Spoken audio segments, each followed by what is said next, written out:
ये है my YouTube channel Ankit classes 23 में आप सभी का स्वागत है। और आप लोगों ने बहुत सारा प्यार दिया, इसके लिए आप सभी को धन्यवाद।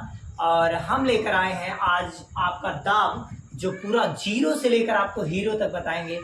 जीरो से लेकर के एक एक कॉन्सेप्ट का पूरा विस्तार और व्याख्या प्रयोग के साथ। चलिए ध्यान दीजिएगा, इस वीडियो में यूपी बोर्ड एंड सीबीएसई दोनों के लिए अच्छा होगा, क्योंकि मैं सीबीएसई और यूपी बोर्ड दोनों में आपको समझाऊंगा और बताऊंगा।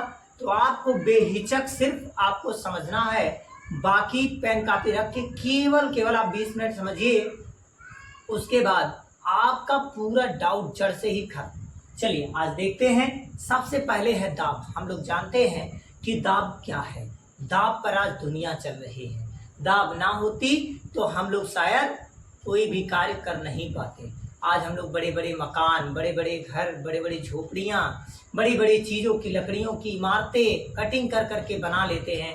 आज ये सब देन है दाब की। दाब की देन है, जिसकी वजह से जहाज आज चल जा रही है। आज जहाज, बड़े बड़े एरोप्लेन, हवाई जहाज, नाव, कई चीज़ें ऐसी हैं जो इसी के बदौलत आज चल रही हैं। तो हम लोग बात करेंगे इस टॉपिक के बारे में कि ये टॉपिक रियल में क्या है। चलिए देखते हैं। ये दाब जो है, जिसको इंग्लिश में प्रेशर कहते हैं। प्रेशर मीन्स दाब। एक प्रेशर मानसिक प्रेशर भी होता है, लेकिन वो प्रेशर नहीं। ये प्रेशर जो है, ये आपके दैनिक जीवन में यूज होने वाला चीज है।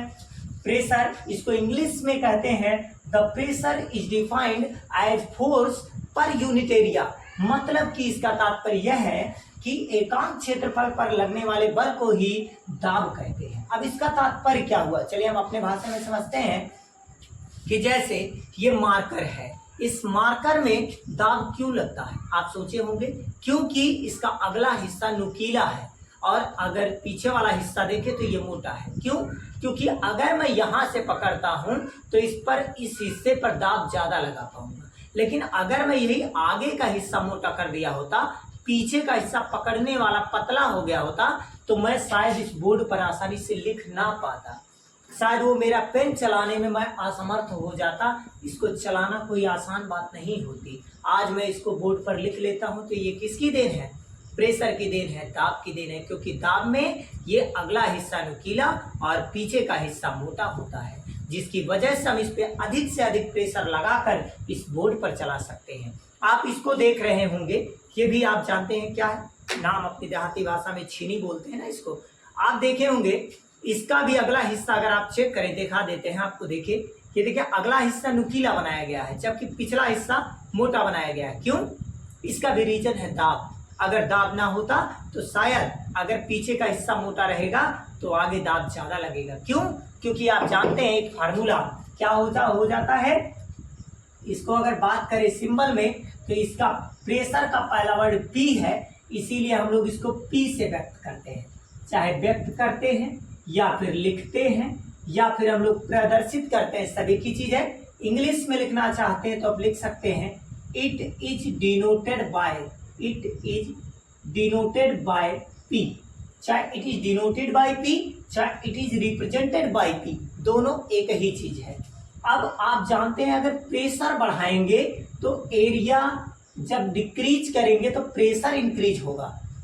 जब आप एरिया बढ़ा देंगे तो आपका दाब घट जाएगा, और जब एरिया घटा देंगे तो दाब बढ़ जाएगा। इसका तात्पर्य इंग्लिश में बोलें तो एरिया जब इंक्रीज होता है तो प्रेशर डिक्रीज होता है, और जब एरिया डिक्रीजेज होता है तो प्रेशर इंक्रीज होता है।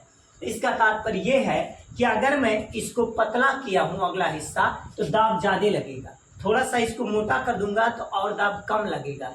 जितना ज्यादा आप आगे का हिस्सा मोटा करते जाएंगे, एरिया कम करते चले जाएंगे, वैसे दाब घटता चला जाएगा। आप देखते हैं कि इसीलिए जब एक बढ़े एक घटे तो उसके लिए जो सूत्र लिखा जाता है वो व्युत्क्रमानुपाती लिखा जाता है, P प्रोपोर्शनल 1/A। क्योंकि एरिया बढ़ेगा तो प्रेशर घटेगा, मतलब क्षेत्रफल अगर बढ़ेगा तो ये दाब जो है घटेगा। मतलब अगर प्रेशर का ये प्रोपोर्शनल हटा दें तो एक कांस्टेंट आता है F/A। अब देखिए, प्रेशर फोर्स के समानुपाती है, लेकिन क्षेत्रफल के व्युत्क्रमानुपाती है। व्युत्क्रम माने उल्टा, ये बढ़ेगा तो ये घटेगा। जैसे कि आप देखते होंगे एक छोटा सा बच्चा जब पैदा होता है तब वो पूरी शरीर को लट करके सरकते हुए जाता है। क्यों? क्योंकि उसके पास उसके शरीर में उतनी एनर्जी नहीं, उतनी ताकत नहीं है, उतना ज्यादा दाब नहीं लगा सकता है, नहीं तो वो भी पैदा होते ही तुरंत चलने लगता नहीं है। इसीलिए वो भी क्या करता है, सरक सरक के चलता है, जिससे दाब कम लगे और क्षेत्रफल ज्यादा हो जाए तो हम सरक कर आसानी से चल लेंगे। वही बच्चा जब थोड़ा सा बड़ा हो जाता है, थोड़ा सा, तो 2 हाथ 2 पैर के सहारे वो चलने लगता है। तब क्योंकि उसका जो प्रेशर है वो थोड़ा सा ज़्यादा हो जाता है और जो एरिया है वो कम हो जाता है। एरिया जब कम हो जाएगा तब प्रेशर ज़्यादा लगेगा, तो बच्चा आसानी 2 हाथ 2 पैर से चलने लगता है। आप देखे होंगे इस तरह वाली कंडीशन चलता है। लेकिन धीरे धीरे जब वही बच्चा और बड़ा हो जाता है तो 2 पैर पे खड़ा हो जाता है, तो दाब और ज़्यादा लगने लगता है। लेकिन अब आप लोग ना ट्राई करने लगेगा कि मेरे पास दाब ज़्यादा होगा, 1 पैर पे चलेंगे, नहीं तो आप शंकर भगवान का रूप धारण कर लेंगे। ऐसा ना कीजिएगा।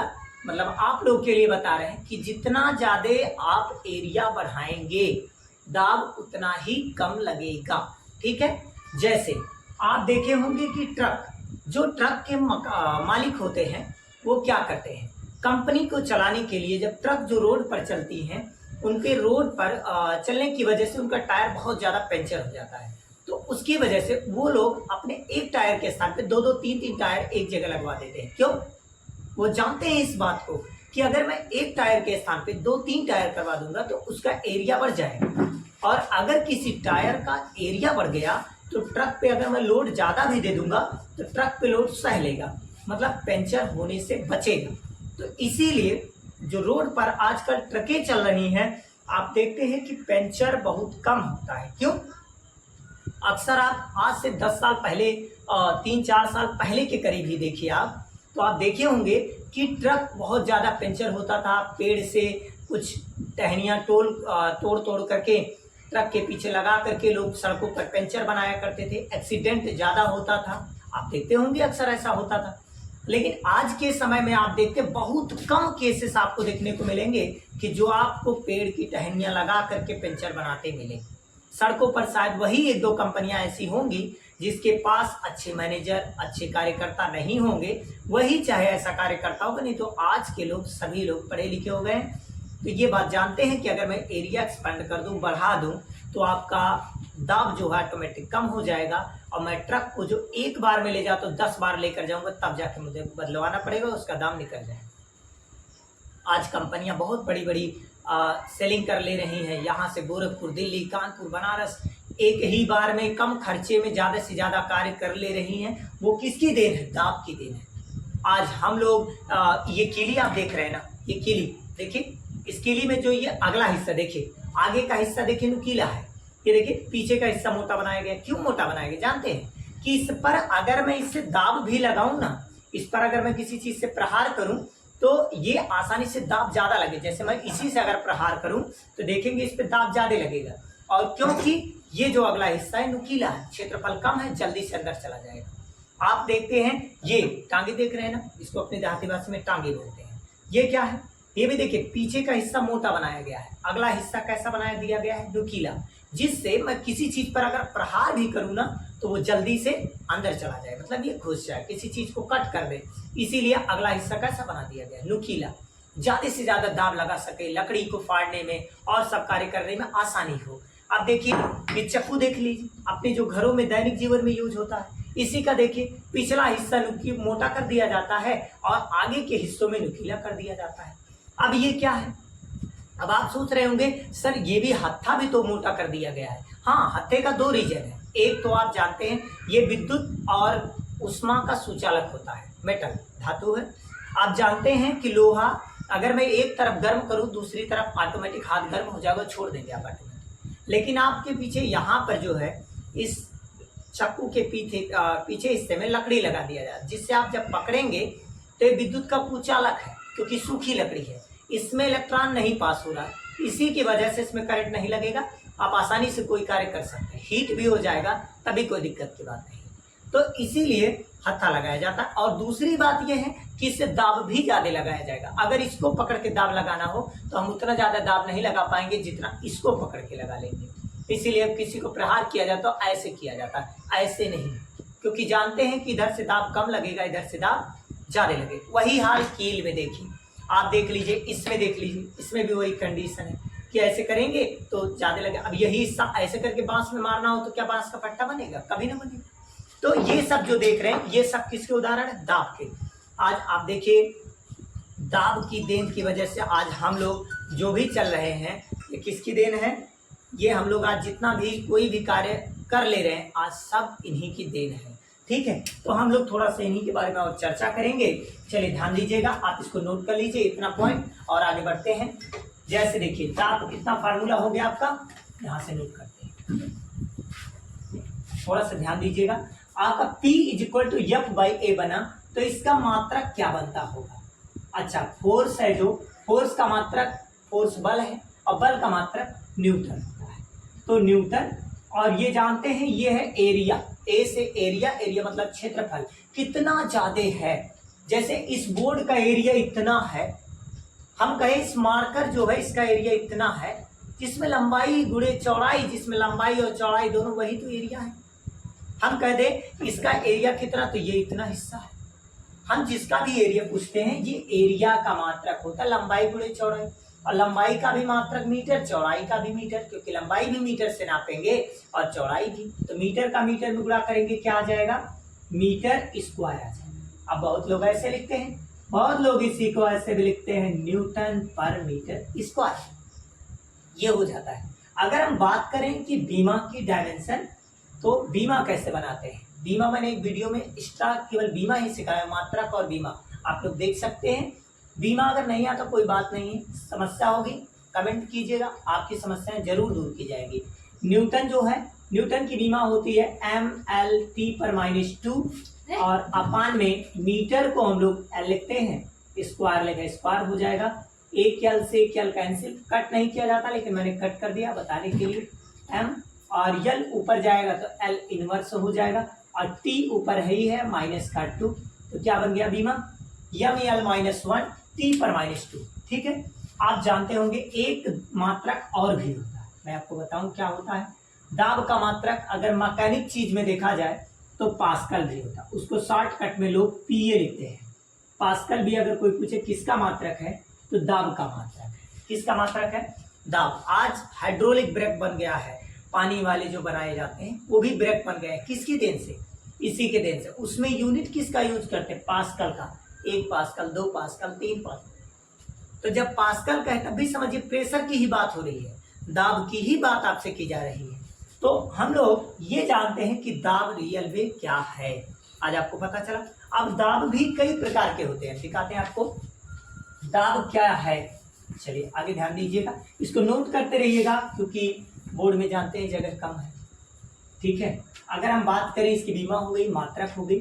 अगली बात करें कि कौन सी राशि है, इंग्लिश में इसको बोलते हैं क्वांटिटी। क्वांटिटी मीन्स होता है राशियां। अच्छा, कौन सी राशि है ये?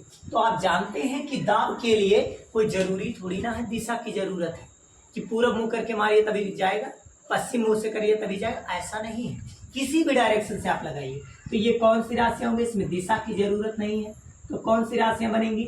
अदिश राशियां। कौन सी राशि? ये अदिश राशियां हैं। इसको इंग्लिश में कहते हैं स्केलर क्वांटिटी, इंग्लिश में इसको बोलते हैं स्केलर क्वांटिटी, मतलब अदिश राशियां। अगली बात करते हैं कि ये तो आपका क्लियर हो गया कौन सी राशि, तो अदिश राशि। अब हम बात करेंगे इसी में और भी पॉइंट, जैसे कि आप जानते हैं कि अगर हम इसके बात करें प्रकार की, तो यहाँ पर लिख देते हैं दाब के प्रकार। दाब के प्रकार। अब दाब भी देखिए कई प्रकार के होते हैं, हम लोग जैसे कि अक्सर देखते हैं। पहला तो वायुमंडलीय दाब, आप बहुत सुने होंगे, लोग अक्सर करके इसका एक्सपेरिमेंट भी आप दिखाते हैं, क्योंकि सबसे इजी अगर देखें तो यही, क्योंकि हमारे वायुमंडल में लगता है। इसको इंग्लिश में बोलते हैं atmosphere, atmospheric pressure. Atmospheric pressure shortcut में एटीएम प्रेशर भी लिखते हैं। तो वायुमंडलीय दाब का मतलब क्या होता है? अगर हम वायुमंडलीय दाब की बात करें तो वायुमंडलीय दाब का मतलब जो वायुमंडल के द्वारा दाब लगता है वो वायुमंडलीय दाब है। जैसे एक बोतल का एग्जाम्पल मैं आपको भी दिखाता हूँ कुछ देर में। तो जैसे कि बोतल में ही अगर पानी भरा हो, एक बोतल में अगर पानी भरा हुआ है और उस पर मैं देखूँ तो वायुमंडल का कोई इफेक्ट नहीं है। अगर उसी ढक्कन को बंद कर दूंगा तो उसमें एयर नहीं पड़ेगा, और एयर नहीं पड़ेगा तो उसमें देखेंगे कोई प्रभाव नहीं आएगा, पानी बाहर नहीं आएगी। लेकिन जैसे मैं उसका ढक्कन बंद करके और या अंदर से प्रेशर लगाऊंगा तभी पानी बाहर आएगा, या फिर आप देखेंगे ढक्कन में अगर खोल दूंगा तभी पानी बाहर आने लगेगा। लेकिन पानी जाता नहीं, कम छेद होने की वजह से चूने लगेगा। तो आपको मैं जैसे एक्सपेरिमेंट द्वारा दिखाता हूँ। जैसे ये बोतल है, देखते हैं इस बोतल में अभी मैं खोल दूंगा तो ये पानी गिरने लगेगा। देखिए पानी गिरने लगा, क्यों गिरने लगा? क्योंकि इस पर एटमॉस्फेरिक प्रेशर होने लगा। लेकिन जब मैं इसी को देखिए बंद कर दिया, अब ये गिरना देखिए बंद हो जाएगा, उसकी अपेक्षा गिरना बंद हो जाएगा। ये देखिए बंद हो गया। लेकिन अभी देखिए इस पर प्रेशर लगाता हूँ तब देखिए ये देखिए गिरा पानी। ये किसकी देन है? ये प्रेशर है, लेकिन ये हमारे द्वारा लगाया गया एक्सटर्नल फोर्सेस है। लेकिन कुछ प्रेशर आपने देखा वायुमंडल के द्वारा, ये वायुमंडल है जहां पर हम हैं वही वायुमंडल है, ठीक है। इस वायुमंडल के द्वारा जो प्रेशर लगता है वो वायुमंडलीय दाब है, वही एटमॉस्फेरिक प्रेशर है, ठीक है। तो ऐसे कई दाब लगते हैं, हम लोग चलते हैं वो भी दाब है। बिना दाब के हम लोग चल ना पाए, अगर दबाए ना पाए तो आगे ना बढ़ पाए। एक्शन रिएक्शन ला लगता है, न्यूटन का थर्ड ला लगता है कि नहीं लगता? चलिए, अब वायुमंडलीय दाब तो बहुत अच्छे से आप जानते हैं। जो इस वायुमंडल में दाब लगे, वायुमंडल के कारण लगे, जैसे हम बहुत सारे पार्टिकल्स हैं, गैसें हैं, इसकी वजह से जो दाब लगे वो वायुमंडलीय दाब है, ठीक है। अब जैसे जल में कौन सा बल लगता है जानते होंगे? जल में श्यान बल कार्य करता है, जिसकी वजह से भी ऐसी क्रिया देखने को मिलती है। जल में श्यान बल लगता है, ठीक है। लेकिन अभी आप देखते हैं हम लोग के हाथ में ही आप देख लीजिए, तो हम लोग के हाथ में कौन सा बल लगता है? घर्षण बल लगता है, क्योंकि ज्यादातर संपर्क में होता है। संपर्क, ये देखिए घर्षण है, ये घर्षण की वजह से लगता है। लेकिन वाटर में, पानी में श्यान बल कार्य करता है, ठीक है। तो कुछ बल हमारे संपर्क में होकर भी कार्य करते हैं, कुछ बिना संपर्क में भी कार्य करते हैं। जैसे गुरुत्वाकर्षण बल देख लीजिए, हम लोगों पे नहीं लगता है, लगता है लेकिन हमको दिखाई नहीं देता। हमारे संपर्क में अगर टच नहीं करता, नहीं कर देते हट जाओ, बगल हो जाओ भाई, काहे टच से सटे हुए एकदम गर्मी में। तो ऐसा नहीं होता, इसीलिए तो हम लोग को कोई दिक्कत नहीं है। भाई दिखता तो कह देते ना बगल हो जाओ थोड़ा सा, लेकिन ऐसा होता नहीं है। इसलिए कोई टेंशन की बात नहीं, लगे या फिर ना लगे, हम लोग जानते हैं लग रहा है लेकिन हमको दिखाई नहीं दे रहा, तो वह संपर्क बल है। लेकिन घर्षण बल जब तक रगड़ेंगे नहीं तब तक घर्षण बल नहीं लगेगा। जैसे ये घर्षण बल है, लेकिन बिना रगड़ने थोड़ी ना, हवा में ऐसे करने थोड़ी घर्षण बल लगेगा। अगर हम इस बोर्ड पे ना लिखें तो अपने मर्जी थोड़ी लिख जाएगा, जादू थोड़ी ना मेरे हाथ में कि तुरंत लिखा जाएगा, ऐसा कुछ नहीं है। तो कब लिखता? जब फ्रिक्शन हो रहा है, घर्षण हो रहा है, कि चाहे मार्कर के द्वारा, चाहे मेरे हाथों के द्वारा, चाहे घर्षण ना हो तो आज बहुत सारी चीजें संभव नहीं होगी। उसी प्रकार से हम दाब की बात करें तो दाब तभी लगेगा जब एकांक क्षेत्रफल पर फोर्स लगेगा। जैसे मैं यहाँ दाब लगाया, ये दाब लगा दिया। दाब कब ज्यादा लगता है आप इस बात को जानते हैं ना? दाब कब ज्यादा लगेगी? जब किसी चीज पर लंबवत पीटेंगे, मतलब परपेंडिकुलर प्रहार करेंगे। परपेंडिकुलर आप किसी पर अटैक करेंगे तो वो मैक्सिमम प्रेशर होगा। जैसे मैंने बोर्ड को बहुत तेजी से ढकेला, अब ये सीधा क्या, मैं लंबवत लगा रहा हूँ, तो ये क्या है? यही दाब है, ये प्रेशर है, इस पर ज्यादा लगेगा। अब ऐसे बोर्ड पे लगाऊं तो कितना दाब लगेगा? बहुत कम लगेगा, क्योंकि ये परपेंडिकुलर नहीं है, ठीक है। तो आज की वीडियो में बस इतना ही, और आप लोग बहुत अच्छे से मेहनत करते रहिए। एक क्वेश्चन मैं आपको और दिखाकर फिर इस वीडियो को स्टॉप करता हूँ, क्योंकि लॉन्ग हो जाएगा तो आपको समझ में, मैं जानता हूँ आप बोर हो जाते हैं, इसीलिए शॉर्ट कोशिश कर रहा हूँ। चलिए एक न्यूमेरिकल सिखाते हैं आपको। जैसे एक क्वेश्चन है, मैं कह दूं एकांक 2 मीटर स्क्वायर क्षेत्रफल पर, 2 मीटर स्क्वायर क्षेत्रफल पर 1 न्यूटन का बल, 1 न्यूटन का बल लगाया जाता है। 1 न्यूटन का बल लगाया जाता है तो दाब ज्ञात कीजिए। तो दाब ज्ञात कीजिए या दाब की गणना कीजिए, कुछ भी आप लिख सकते हैं। अब क्वेश्चन है, सिंपल न्यूमेरिकल लिया हूं, धीरे धीरे स्ट्रॉन्ग करूंगा जब आप सीख जाएंगे तब। देखिए आपको क्या दिया, यहां देखिए क्या लिखा है, 2 मीटर स्क्वायर। अब आपका मीटर स्क्वायर का वैसे क्लियर है कि जी क्षेत्रफल का ही मान होगा, लेकिन आगे देखिए पढ़ लीजिए क्या लिखा है, क्षेत्रफल। क्षेत्रफल का इंग्लिश में नाम क्या बोला हूँ, एरिया। एरिया है ये, एरिया का पहला वर्ड ए। अगर आपको इंग्लिश आती है तो नामकरण कर लेंगे, एरिया, एरिया को ए। अब नाम एरिया कितना दिया है, 2 मीटर स्क्वायर। अगर यही इंग्लिश में होता ना तो ऐसे दिया होता, एरिया इज 2 मीटर स्क्वायर, मतलब पहले नाम दे देता है तो एरिया का पहला वर्ड ए हो जाता, 2 मीटर स्क्वायर। अब 1 न्यूटन है, वैसे आपका क्लियर है, न्यूटन किसका मात्रा का, बल का, मतलब न्यूटन फोर्स की यूनिट है। बट अगर हम देखिए आगे पढ़ लें तो क्या लिखा है, बल, और बल को इंग्लिश में फोर्स कहते हैं। फोर्स का पहला वर्ड यफ है, F is equal to 1 newton. अब देखिए लगाया जाता है, फिर क्या है, दाब ज्ञात कीजिए। दाब को इंग्लिश में प्रेशर कहते हैं, तो पी होगा। अच्छा, पी का फार्मूला आपको बताया, P is equal to F upon A. अभी 2 मिनट पहले आपको बताया हूँ। एफ का मान देखिए दिया है 1 और ए का मान आपको दिया है 2।